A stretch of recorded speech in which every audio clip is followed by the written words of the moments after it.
اور ساتھیوں بس مدینے میں وہ دن بڑا عجیب تھا جب سیدنا فاروق اعظم کے بیٹے کا معاملہ آ گیا۔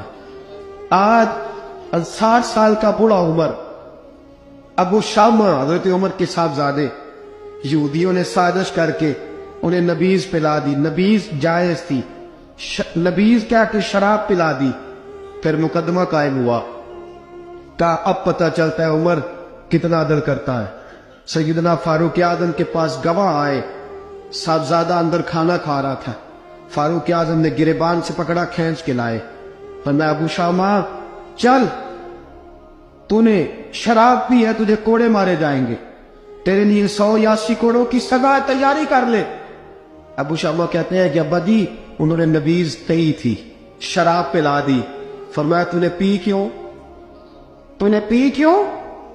بڑے بزم میں بار شیر مسجد نبوی کا فاروق اعظم، اولاد تو بزدل کر دیتی ہے نا بندے کو، اولاد تو کمزور کر دیتی ہے۔ آج مدینے نے عجیب ماجرا دیکھا، حضرت فاروق اعظم کی زوجہ روتی ہوئی آئی، کہنے لگی حضرت جی میرا لخت جگر ہے، ایک کوڑے کے بدلے پیدل حج کروں گی، ایک کوڑے کے بدلے صدقہ اور خیرات کروں گی، میرا بیٹا غلطی کر بیٹھا ہے، یہ کام نہ کرے۔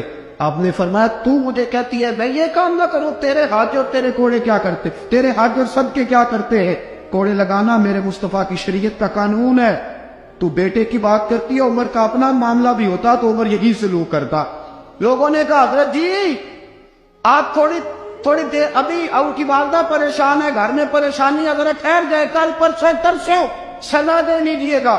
فرمایا تمہیں یاد نہیں جب مدینے کی ایک بی پی نے چوری کر لی تھی اور میرے مصطفیٰ کی بارگاہ میں کہا گیا تھا حضور ذرا ٹھہر جائے، سزا نہ دے، تو حضور نے فرمایا تھا اگر فاطمہ بھی چوری کرتی تو ہاتھ کاٹ دیتا۔ تمہیں یاد نہیں میں میرے مصطفیٰ کے ٹکڑے کھانے والا ہوں، میں کیوں دیر کروں؟ اس نے گناہ کرنے میں دیر کی ہے جو سزا میں دیر کروں، برساؤ کوڑے۔ حضرت افلا نامی غلام، حضرت جی آپ کا لخت جگر ہے۔ فرمایا لخت جگر نہ دیکھ، مصطفیٰ کا قانون دیکھ، میرا بیٹا نہ دیکھ، مصطفیٰ کے قانون کا قیام ضروری ہے۔ اگر علی بیٹے کی قربانی دے سکتا ہے، اگر لوگ فاطمہ کے بیٹے کی قربانی یاد رکھیں گے تو تاریخ کبھی بھی عمر کے بیٹے کی قربانی نہیں بھولے گی۔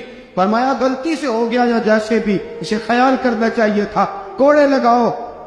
80 کوڑے لگے تو بیٹے کی روح پرواز کر گئی۔ جب جوان بیٹا کسی کا، کوثر نیازی نے کہا تھا باپ کا جنازہ اٹھانا بڑا آسان، پر بیٹوں کے جنازے اٹھانے بڑے مشکل ہیں۔ جب فاروق اعظم کے بیٹے کا انتقال ہوا